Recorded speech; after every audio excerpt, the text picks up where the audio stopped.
Hello. What is the difference between Hamas and the Nazis?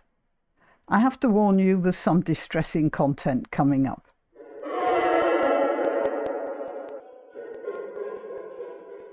Yeah, I didn't make a video yesterday because, well, I've been looking at what's been going on in Israel right now and in Gaza, and I got a bit depressed, frankly, and I didn't really, well, that's apart from the fact that I was spending longer than usual yesterday morning with my horse, but no doubt that was because I didn't want to get back to make a video, frankly, and when I did get back, I just gave in to myself. I couldn't do it yesterday, but the break actually gave me some time to think, and what I was thinking about was everybody's calling Hamas fascists and Nazis, and I started to think, well, are they actually fascists and Nazis? You see, I've come to the conclusion that the Nazis were actually rather different to Hamas, and calling Hamas Nazis is, if it's possible to imagine, an insult to Nazis. You see, the Nazis regarded Jews as not human, and so that gave them permission to exterminate them.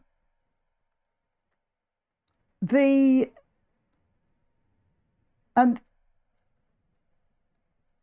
the difference is between them and Hamas is that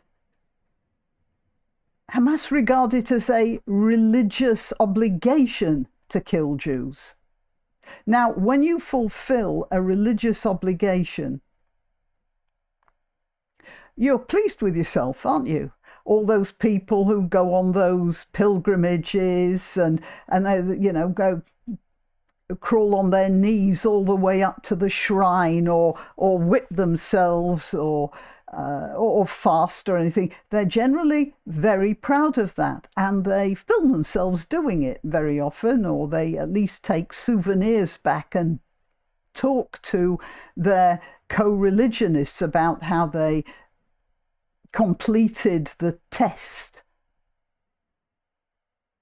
The Nazis didn't do that. In fact, they went to great length to hide what they were doing to the Jews, just like a rat exterminator, I suppose, would hide the results of the methods, the poisons or whatever they used to get rid of the rats.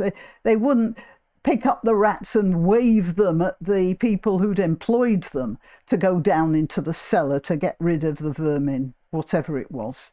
They put them in boxes and take them away because they knew that the owners, knowing that they had vermin was one thing, but actually seeing the results, that was something else. So you see, there's a difference. Hamas were proud of what they did. They filmed what they did. They filmed the shootings. They filmed...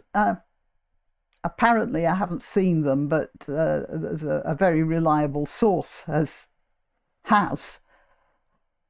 They filmed the rapes, and they actually, they filmed they got communications between the various members of Hamas boasting, especially when they killed people at that rave, that they saved the blondes because they wanted to take the blondes back to Eunice or wherever as slaves, and the blonde ones were sexier. They shot the ugly ones. This is a difference. Calling them Nazis is, as I said, actually a bit of an insult to Nazis. Now I never thought I'd say that. Right, so I'm going to just show you a couple of videos.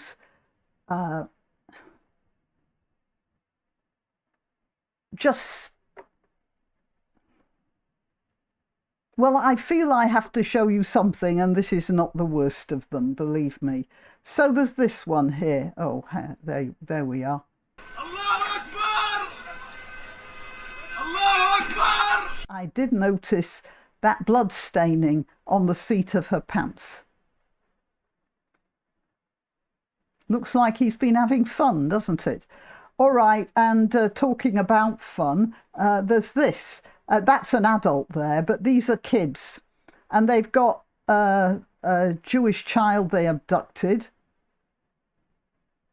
And they've turned the kid, holding the child, they've turned him over to some Gaza children for a little bit of education, I suppose.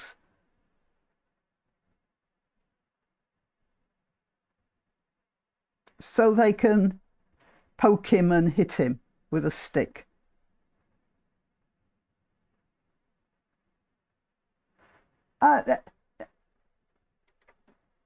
Not many people can watch or incite violence against a child in that way and film it and then put it out on the internet. You have to be a special sort of barbarian to do that, haven't you? Now, I'm showing you that because of what comes next.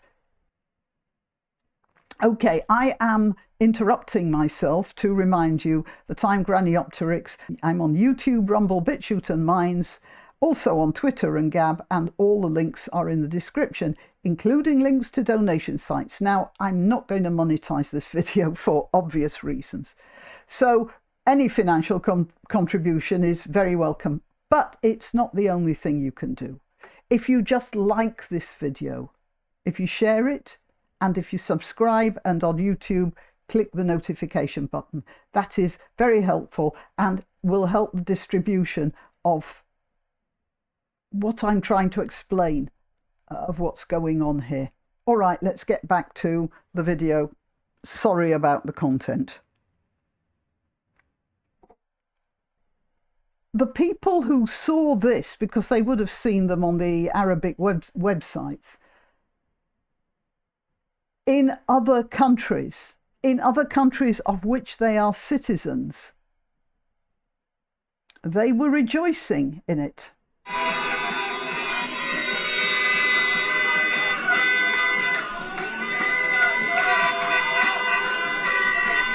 That was in London. It was a video taken by Rachel Riley, who had been to a restaurant, and she found there's a small group. There have been much bigger groups. It's just that's a particularly good photo. And then the land of the free. This is Australia.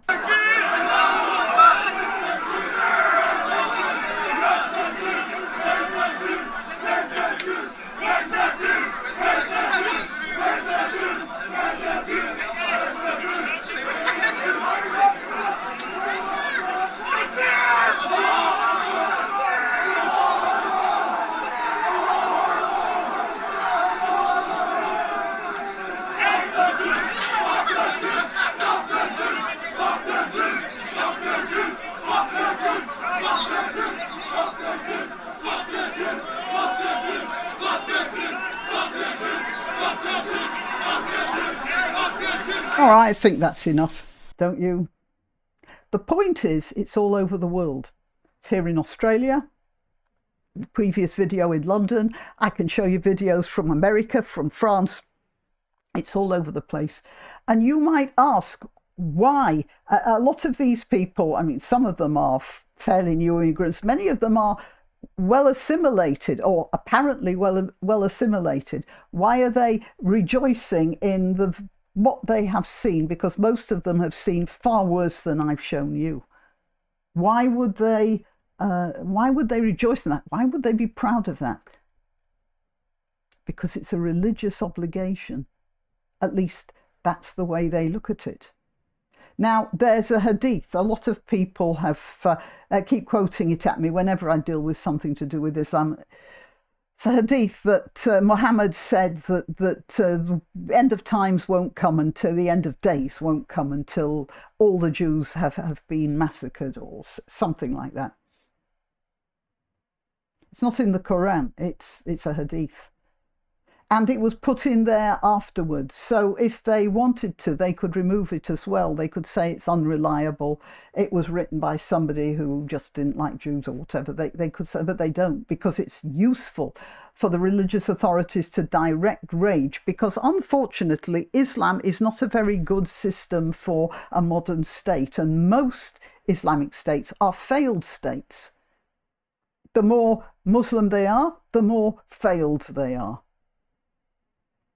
Unless there's a very tight grip on them, like in Morocco, there's a monarch and he can keep a tight grip on things. In Saudi Arabia, well, they have the oil, so that papers over a lot of the cracks. But in places like Pakistan and Afghanistan, those sort of places that don't have many resources, they're the weaknesses in Islam show up, and it's very useful to have the crowds chanting against the Jews instead of the government. So it's a political thing, but they can do it because they believe it's a religious obligation. That's not what the Nazis thought, and that's why the Nazis hid it, and that's why they're so proud of it. It's something that the West does not understand. I was about to say it's a new thing. It's a new thing in the West. I mean, the West used to do that as well, but that was in the 14th century. They've started to outgrow it.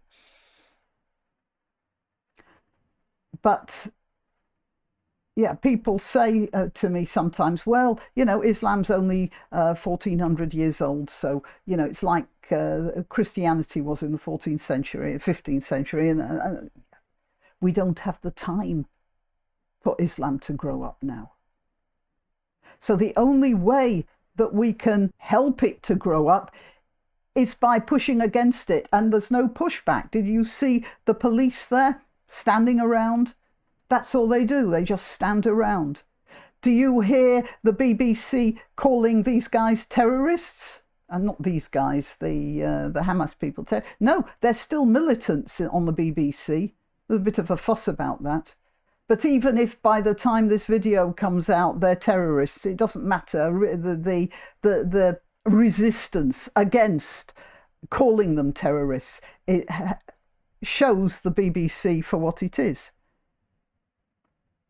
We have a problem here. It's a problem of the Christian world understanding what is happening in the Muslim mind.